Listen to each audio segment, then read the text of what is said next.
முருகப்பெருமான் இதோ சூரனை வீழ்த்தி நம் எல்லோருக்கும் ஆணவத்தை அழித்து ஞானத்தை நிலைநிறுத்திய கடவுளாக அவனை சேவலும் மயிலுமாக்கி காட்சி தருகின்ற அற்புதமான நேரம். இதோ சூரன் தலை வீழ்ந்தது, ஆணவம் அழிந்தது.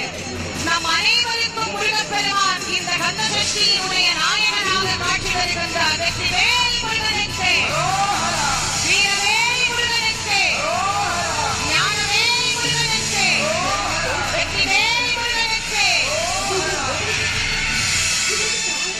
சேவலும் மயிலுமாக மாறியவன் முருகனுக்கு தொண்டனாக மாறினான். அதனால் தான் சேவலும் மயிலும்